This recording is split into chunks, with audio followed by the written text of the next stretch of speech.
C'est ensemble que nous atteindrons les sommets. Bonjour et bienvenue dans ce nouveau podcast de l'Afropolitaine. L'Afropolitaine est un espace de libre parole et de réflexion dédié aux femmes africaines. Parce que chaque Afropolitaine a un parcours différent qui mérite d'être entendu, l'Afropolitaine se veut être une sphère où les femmes africaines se rencontrent, échangent et s'inspirent les unes les autres. Je suis Mélissa et je vous invite à découvrir le parcours de ces femmes africaines. Et parce que les hommes et les femmes sont interdépendants et que nous avons besoin des uns des autres pour avancer, l'Afropolitaine lance une mini-série où les hommes noirs nous parlent. Aujourd'hui, j'ai le plaisir de recevoir Sekou. Comment tu vas? Ça va très bien et toi, Mélissa? Ça va bien, ouais. Super, ça va. Bon, en tout cas, merci d'avoir accepté de participer à ce podcast. C'est moi qui te remercie de m'avoir invité. Pour commencer, est-ce que tu pourrais te présenter pour toutes les personnes qui ne te connaissent pas, nous dire un peu qui est Sekou? Alors, qui est Sekou? Sekou est un entrepreneur. Sekou gère une plateforme qui s'appelle TBP Entrepreneurs qui fait de la mise en avant d'entrepreneurs, de l'accompagnement ainsi que de la promotion d'activités d'entrepreneurs, tout concrètement. Ok.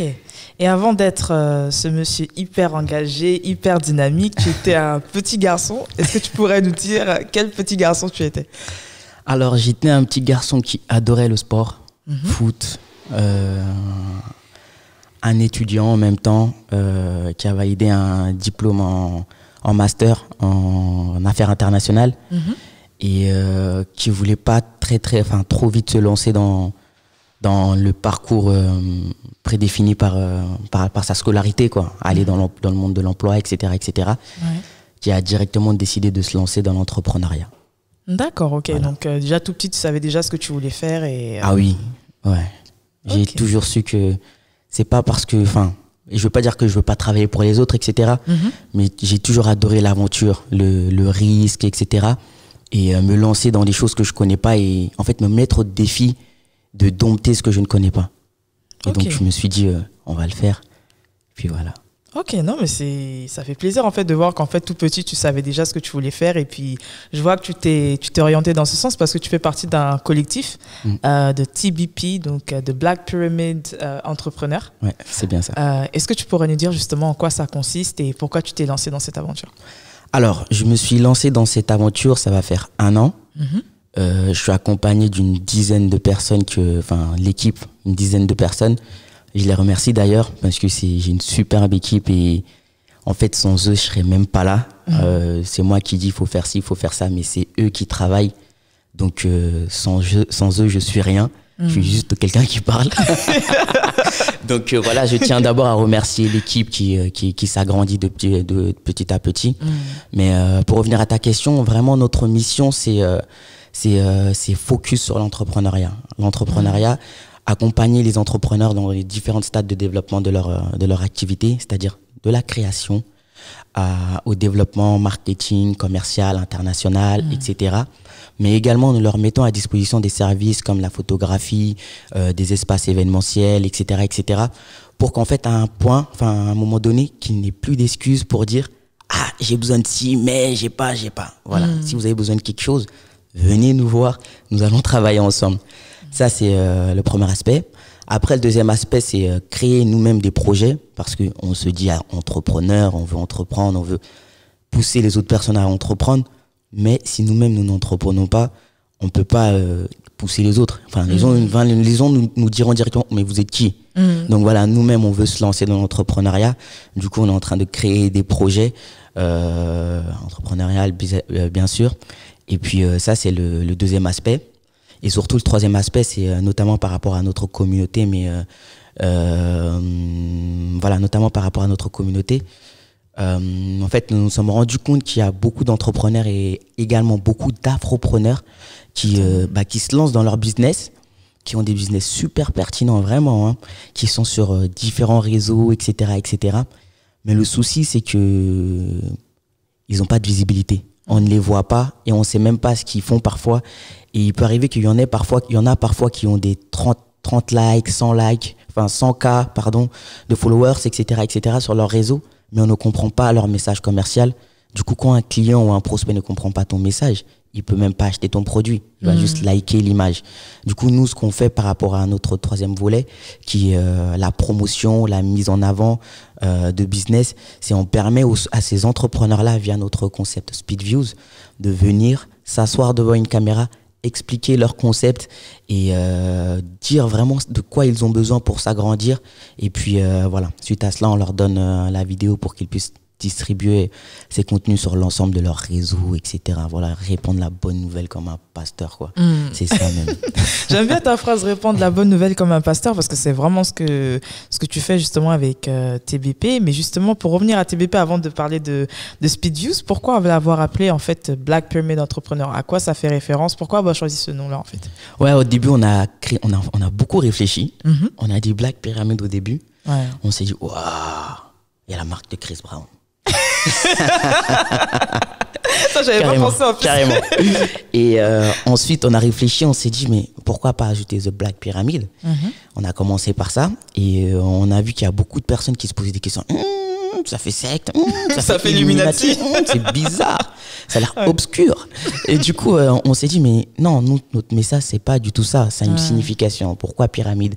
Si on le sait bien, dans les anciens temps, les Égyptiens étaient noirs et les pyramides font partie des monuments les plus sophistiqués à avoir été faits. Et ils ont été faits depuis des millénaires par des noirs.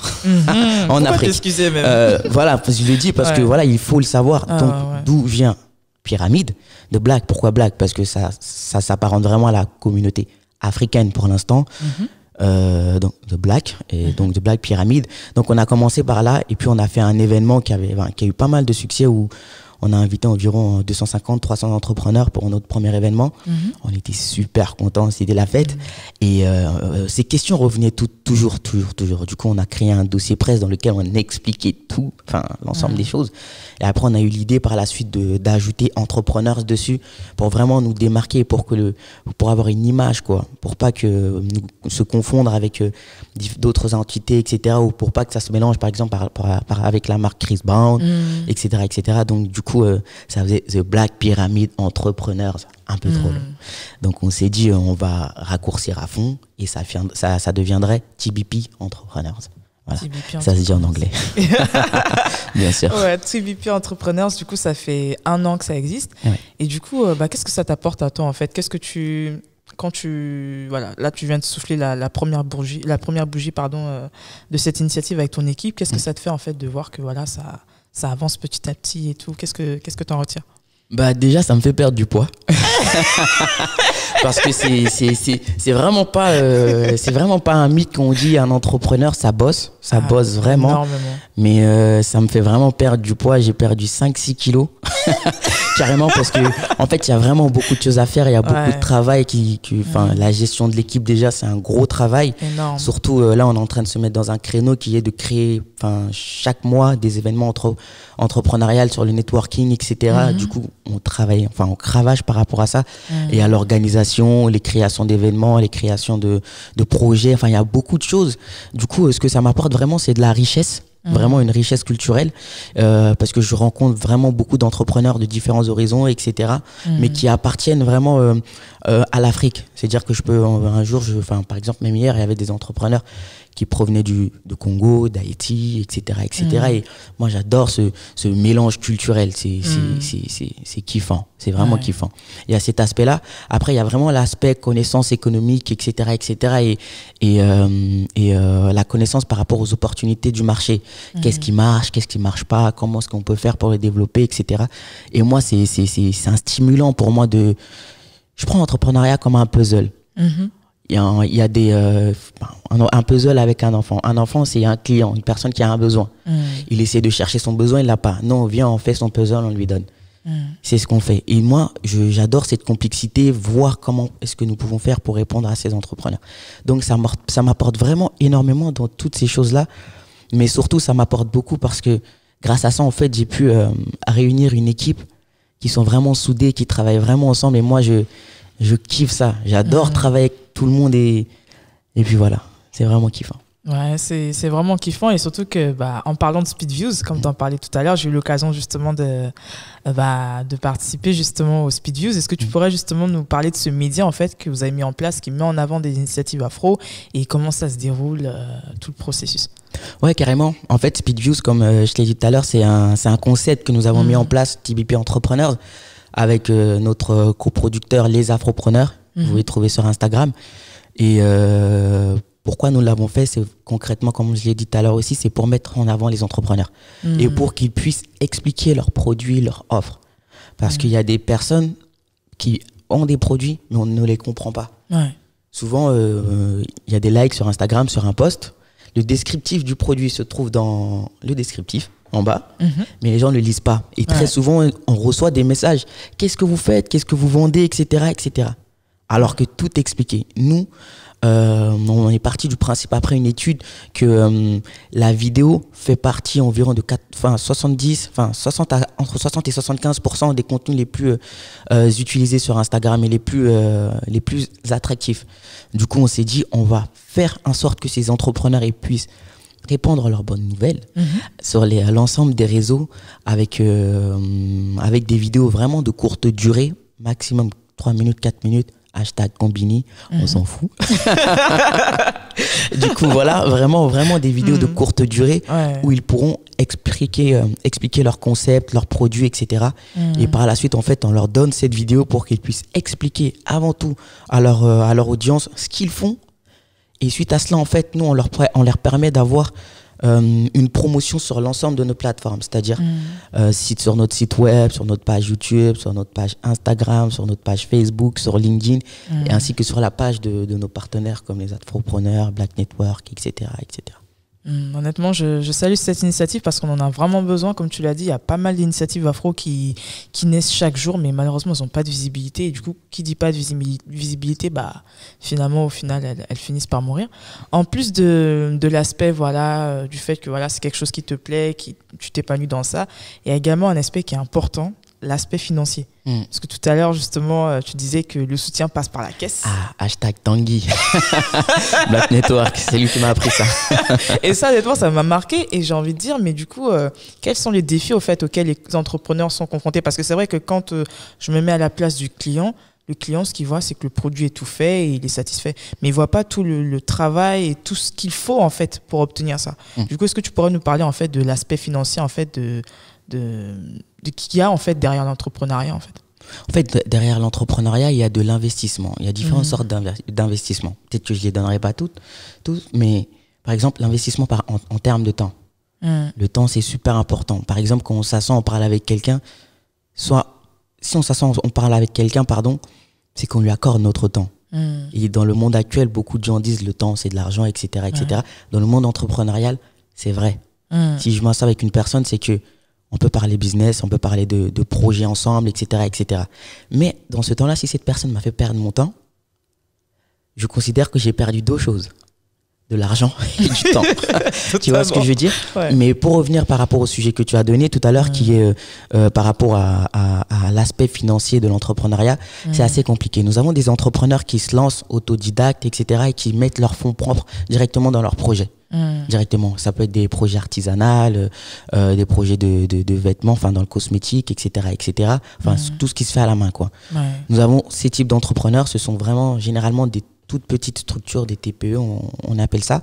Ou bien nous avons d'autres types d'entrepreneurs qui voient les choses pas un peu plus grands, mais qui ont pas non plus d'ambition. Mais bon, je pèse mes mots un petit peu, mais qui voient un peu plus grand. Qui eux ont des projets qui peuvent être par exemple création d'une application qui serait utilisée internationalement, ou bien création d'une chaîne de restaurants, ou bien création d'un parfum, ou bien l'industrialisation de quelque chose, qui eux ont besoin vraiment de beaucoup de financement. Et ces derniers justement, eux ne peuvent pas avoir que de fonds propres.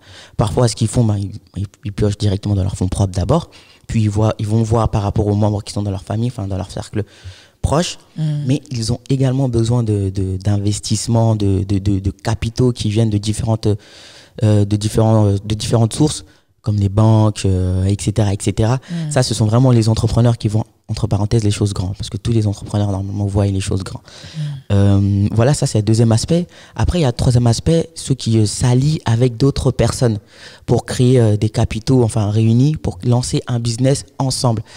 Voilà, ça, c'est un autre type d'entrepreneur. Et enfin un autre type de financement, pardon. Après, il y en a d'autres, il y en a vraiment énormément. Je vous invite à aller sur le site de TBP Entrepreneurs. Les astuces sont dessus, ou bien vous pouvez aller sur BPI pour pas leur faire de pub, mais ils sont aussi pertinents par rapport à ça. Après, ce que je voudrais ajouter aussi, c'est par rapport à l'aspect, comme j'ai dit tout à l'heure, hashtag Tanguy encore, le soutien passe par la poche, parce qu'il y a beaucoup d'entrepreneurs qui se lancent, qui ont des produits vraiment pertinents, etc. Et généralement, surtout dans notre communauté, quand j'ai communauté, c'est noire africaine, on soutient beaucoup par la parole. Oui, c'est génial, il faut le faire, c'est super bien, etc. Mais la parole, elle suffit pas. Elle suffit pas. Tu me dises, moi, c'est bien. Moi, j'ai besoin que tu entendes que mon produit, c'est bien. Oui. Mais j'ai également besoin que tu fasses des critiques. Qu'est-ce qui pourrait faire que ça s'améliore? Mais également, j'ai besoin, si tu penses que mon produit est bien, que tu investisses dedans. Parce que si tu investis dedans, ça va me permettre de m'améliorer, d'ajouter d'autres choses et d'investir encore. Mais si tu viens acheter mon produit et que tu me le demandes gratuitement, mais moi, c'est pas mon problème. Enfin, tu peux pas me demander mon produit gratuitement si tu me soutiens à le développer. C'est pas possible. Tu me fais faire plus de pertes que de gains. Donc moi, ce que je dirais à mes frères en général, disons la communauté africaine surtout, c'est quand on soutient quelque chose, il faut le soutenir jusqu'au bout.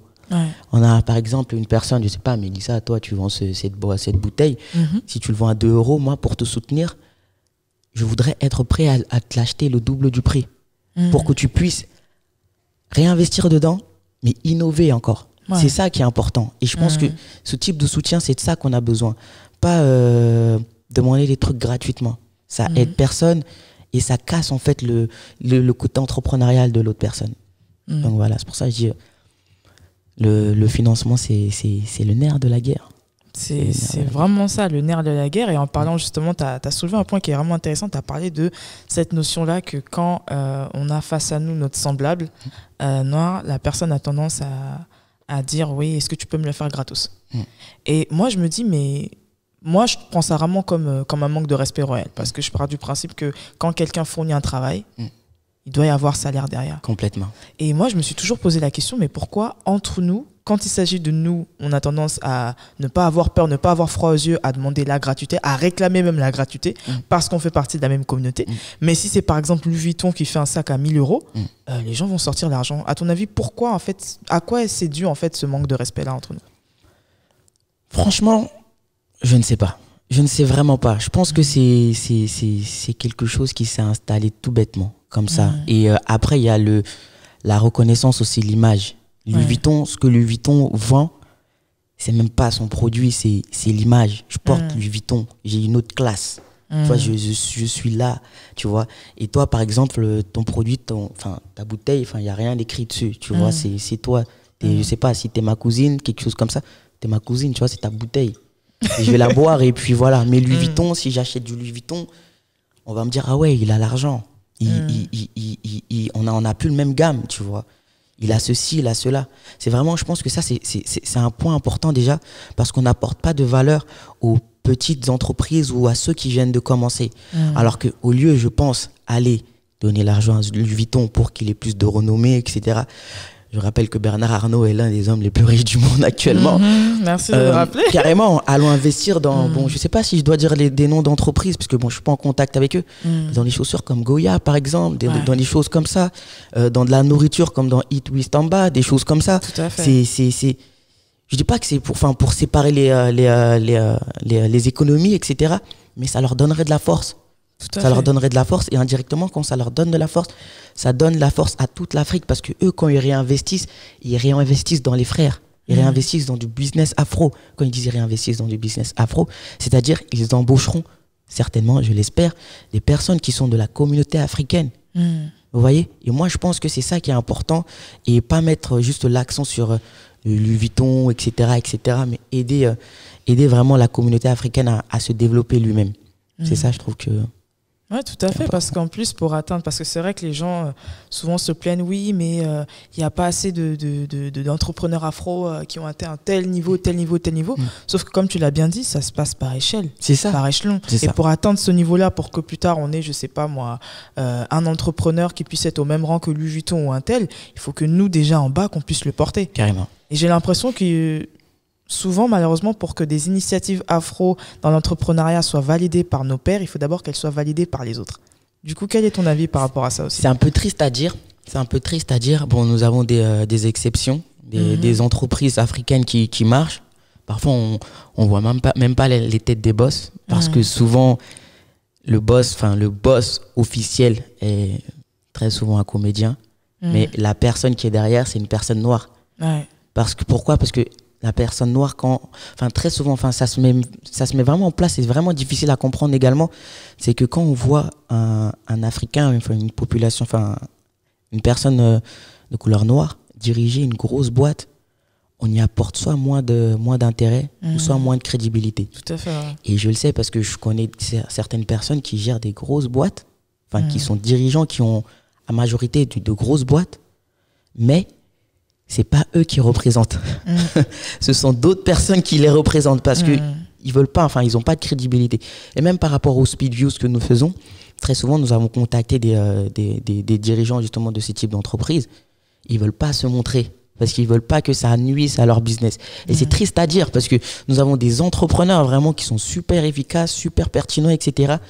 Mais qui veulent même pas se montrer parce qu'ils se disent que à cause de leur image, ça va gâcher leur business.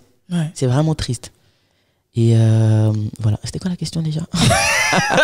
Je dis, attends, moi-même j'ai oublié la question, mais en tout cas tu as répondu, ça c'est certain. Mais en plus ta réponse, en fait, ça a rebondi en fait sur un autre truc qui me vient à l'esprit, c'est malheureusement dans l'inconscient collectif afro et même dans l'inconscient collectif de beaucoup de personnes, on associe souvent malheureusement le fait d'être noir à la médiocrité.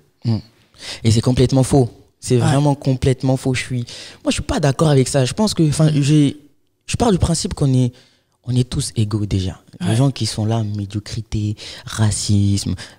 En fait, c'est juste des gens qui sont cons, ils sont bêtes, ils sont bêtes et méchants, comme on dirait gentiment.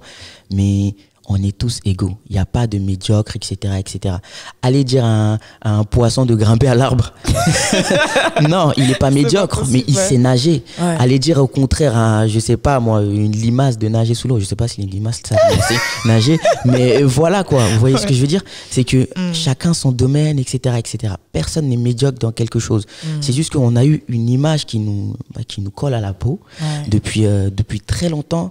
Et à chaque fois qu'on aborde, qu'on dit qu'un noir gère une structure ou un noir est synonyme de réussite, etc., etc.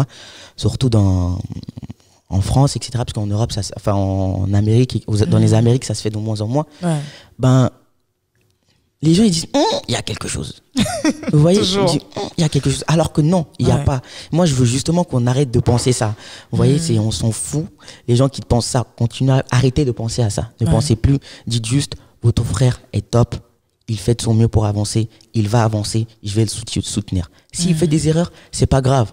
On va corriger ses erreurs et on va avancer, pas par pas. Il fait encore des erreurs, c'est pas grave. On le soutient, on avance, pas par pas. C'est tout. Parce que moi, je suis pas pour les personnes qui critiquent. Sans apporter, ça sert à rien. Des choses objectives. Et surtout, je suis un fervent défenseur de la loi de l'attraction et de la positivité. Et quand je dis ça, en fait, c'est que j'entends beaucoup de choses négatives par des membres de la communauté sur nous-mêmes. Ouais. Oui. Le préjugé du noir contre le noir. Arrêtez, non. Arrêtez ça. Dites juste, le frère fait de son mieux. Qu'est-ce que je peux faire pour l'aider ? Avançons. Ouais. Ah, il a trébuché encore ? C'est pas grave. Qu'est-ce qu'on peut faire ensemble ? Il a trébuché, mais il a fait ça, c'est bien. Allez, next.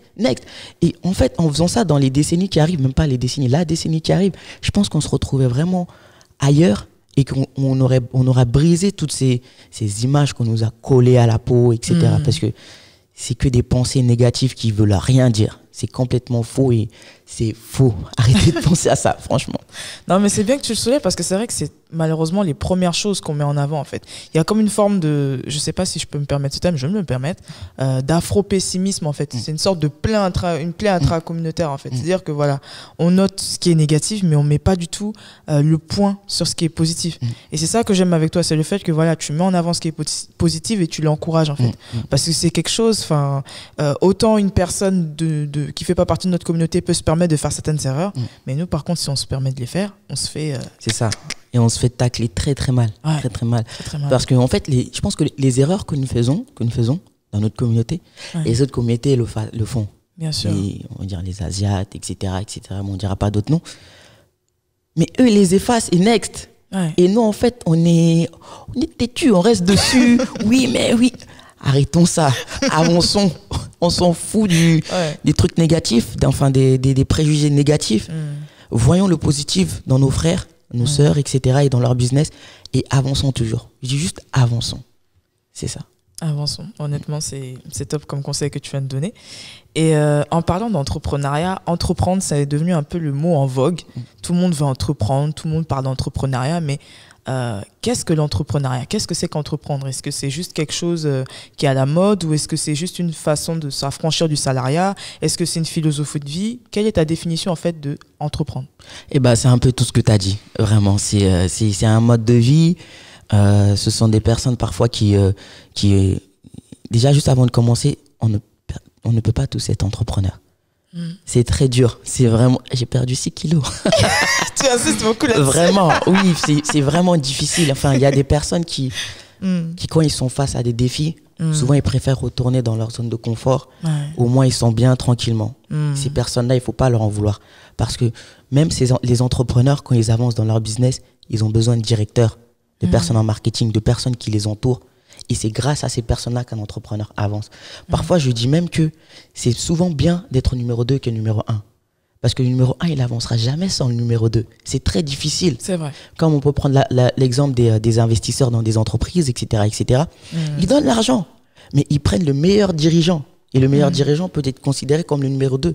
Et s'ils n'ont pas le bon numéro 2, pour gérer l'argent, eh ben, l'argent, il est foutu.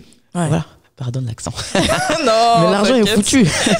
Du coup, je pense que on ne peut pas tous être entrepreneurs parce que ça requiert vraiment une force vraiment de volonté. C'est chaque jour tu avances d'un pas, tu recules de 2. Après tu avances de 3 pas, mais tu recules de 3 ou de 4. Mais t'avances et à chaque fois tu recules. Et parfois en fait c'est comme les graines de fleurs qui sont sous sol, qui sont en train de germir. Mais le problème, c'est qu'on ne voit pas les résultats. On travaille, on avance, on recule, on avance, on recule, alors que c'est en train de pousser. Et souvent, il y a des personnes qui ne sont pas assez patients et pas assez patients et pas assez courageux pour tenir jusqu'à ce que la fleur pousse. Et ces personnes-là abandonnent et retournent directement dans leur quotidien. C'est pour ça que je disais qu'on ne peut pas être entrepreneur. Mais concrètement, un entrepreneur, c'est une personne qui déjà prend des risques. Elle prend énormément de risques. Moi, j'ai fini mes études. Ça a fait 3 mois. Voilà, j'ai validé. Ah, yes, ça fait 3 mois que t'as fini tes études et tu t'es tout de suite lancé dans l'entrepreneuriat. Ouais, direct. Wow. Direct. Pour pas perdre de temps. T'es jamais passé par la case salariat? Non. En fait, j'étais, entre parenthèses, salarié, parce que j'ai fait de l'alternance pendant 3 ans dans différentes boîtes. Et du coup, ça m'a permis d'avoir de l'expérience par rapport à différents horizons, etc. Après, je me suis dit que c'est pas ce que je veux faire. C'est pas vraiment ce que je veux faire. Parce que je veux apporter quelque chose. Je veux créer ma chose, enfin, nos choses. Et je veux laisser une trace. Mais surtout, je veux faire avancer les choses. Et c'est pas en restant salarié d'une boîte qui fait un produit qui m'intéresse pas, mais qui peut être un peu considéré comme mon gagne-pain, que je vais réussir à atteindre mes objectifs. Donc du coup, je me suis dit, c'est cool, bon, il y a certaines personnes qui m'ont dit, t'as pas encore assez d'expérience, mais on s'en fout, on apprend sur le tas. Next. Totalement. Enfin, j'ai été à l'école toute ma vie, c'est bon. Je vais pas aller dans la case salarié pour apprendre. Du coup, je vais commencer à être entrepreneur à 30 ans. C'est ça. Non, je me suis dit, je vais me lancer corps et âme, quitte à ce que j'ai pas de salaire pendant un petit moment, etc., etc. Et que quand j'ouvre le frigo, maman me regarde comme ça. Cet enfant, normalement, il vient se servir, mais je vais pas remplir ça. Il dort tard, il se lève tard, et puis il mange gratuit et il travaille pas. Vous voyez, du coup, il y a vraiment cet aspect de sacrifice, de se dire que on va tout abandonner, se lancer dans le business. On sait pas si ça marche, mais on va avancer. C'est se fermer les yeux, avoir une stratégie, prier pour que ça marche et tout mettre en place pour que ça marche. Ça, c'est entreprendre. Entreprendre également, c'est mettre en comment dirais-je, utiliser ses ressources. Vraiment, l'argent, son temps, mobiliser des personnes, son intelligence, vraiment beaucoup de choses. Ça veut vraiment dire beaucoup de choses. Mais la première définition qui me viendrait, ce serait qu'un entrepreneur, c'est une personne qui prend des risques, parce que nous sommes tous entrepreneurs. Par exemple, toi, tu as commencé à créer cette structure, tu as entrepris. Ouais. Tu as entrepris sans le savoir, tu vois. Et tous les jours, il y a beaucoup d'entrepreneurs qui sont créés, qui font les choses. En fait, un entrepreneur, c'est une personne qui agit. C'est une personne qui part à l'acte, qui agit pour son développement à lui-même ou pour le développement de sa communauté en créant de la plus-value. Soit pour elle-même, soit pour les autres personnes qui l'entourent. Mais surtout, un entrepreneur, c'est également une personne qui répond à une problématique. C'est-à-dire que tu marches dans la rue, la personne, par exemple, qui a inventé les feux rouges, j'imagine qu'elle était sur son cheval, etc., parce que c'était à ce moment-là. Tout le monde se rentrait dedans, c'était assez difficile. Il y a un problème là. Mon cheval, toujours, il a mal au dos, il se cogne. Ouais. Enfin, je rends ça un peu comique, mais c'est vraiment, il a vu un problème et il a voulu y répondre. Et c'est ça un entrepreneur. Et du coup, justement, pour revenir à... Tout à l'heure, tu parlais de la réaction de ta maman. Quelle a été la réaction, en fait, de tes proches quand tu leur as dit, écoutez, je viens de terminer mes études, je vais tout de suite entreprendre? Moi, je leur ai pas demandé leur avis. Je veux me lancer. Ils vont me dire quoi? C'est cool, non, attention, tu vas pas avoir de salaire, c'est chaud, ceci. Il faut se lancer. Enfin, en fait, parfois, c'est bon de demander l'avis des gens. Ouais. Mais si tu es sûr de ta chose, si tu veux te lancer, fais-le. Parce que déjà, on n'a qu'une vie. Si tu le fais pas maintenant, tu vas le regretter à la fin de ta vie. Bon, moi, j'ai la chance, je suis jeune, entre parenthèses. J'ai 23 ans et je me dis que je suis au début de ma vie, je peux me lancer même s'il y a des risques, etc., etc. Je peux retourner au salariat, ce que je ne me souhaite pas du tout. Mais je peux... j'ai pas demandé d'avis. J'ai pas demandé. Même pas à mes parents, j'ai pas demandé. Je me suis dit, je vais me lancer et je vais faire mon business plan, je vais faire mes études de marché, je vais voir comment ça marche, je vais démarcher, je vais courir à gauche, à droite, etc. Et ça prend petit à petit. Waouh. Je trouve ça super courageux parce que c'est vrai que tu n'as pas demandé l'avis de quelqu'un. Donc en fait, tu t'es affranchi déjà de leur opinion avant même de leur avoir demandé ça. Je trouve ça super courageux. Parce qu'en général... Et d'ailleurs, je trouve que c'est pas plus mal. Parce que j'ai l'impression que quand tu veux te lancer quelque part, des fois, toi, tu es sûr de ton idée, mais les autres te freinent. En fait, leur peur, il est transvache chez toi. C'est ça, carrément. Ouais. Parce que vous n'avez pas le même vécu. Ouais. Toi, tu as vécu, tu as ton projet. Par exemple, tu vois un besoin. Pour toi, il est hyper réel. Tu as fait ton étude de marché. Les personnes qui ont répondu à ton étude de marché trouvent ton besoin vraiment réel, vraiment important. Mais les autres personnes qui n'ont pas fait l'étude de marché que tu as fait, etc., tu vas leur parler. Eux, d'abord, s'ils t'aiment bien, ils vont avoir peur pour te dire, mais attends, mais ça, tu fais quoi là? Retourne au travail là-bas. Retourne, tu vois. Non, attention, fais ça. Non, ça peut être dangereux pour toi. Au début, ils veulent te protéger en vrai. Totalement normal. Mais sauf que toi, tu sais la chose que tu veux faire. Tu sais que tu en as le potentiel. Mais eux, ils ne connaissent pas ton potentiel. Et ils te censurent, en fait, sans le vouloir. Ils ne connaissent pas, tu vois. Et du coup, c'est pour ça que moi, je me suis dit, de toute façon, je vais leur demander la réponse. Soit c'est oui, soit c'est non. Et je m'en fous des noms. Donc, je vais y aller. Autant pas perdre son temps. Foncer et agir, quoi. C'est ça. Et du coup, pendant que tu t'es lancé et encore maintenant, est-ce que tu as des fois peur, en fait? Est-ce qu'il y a des moments où tu te remets en question et tu te dis, est-ce que vraiment j'ai bien fait de me lancer dans cette aventure? Est-ce que des fois tu as des moments de peur? Parce que j'imagine que, pour moi, l'entrepreneuriat, c'est vraiment un saut dans le vide, en fait. C'est ça. Du coup, est-ce que tu as peur? Est-ce que tu as des moments de peur? J'ai souvent peur. Par exemple, l'année dernière, quand on a commencé notre premier événement, j'ai appelé une collègue, une personne qui travaille avec moi qui s'appelle Fatoumata Diallo. D'ailleurs, elle est responsable d'une structure qui s'appelle Kassobera, qui vont faire un super événement en janvier. Je crois que c'est le 13 janvier. En janvier 2021? Pardon, pas en janvier. En avril 2020. Ok. Ça s'appelle Africanda, je vous invite à y aller, c'est hyper top.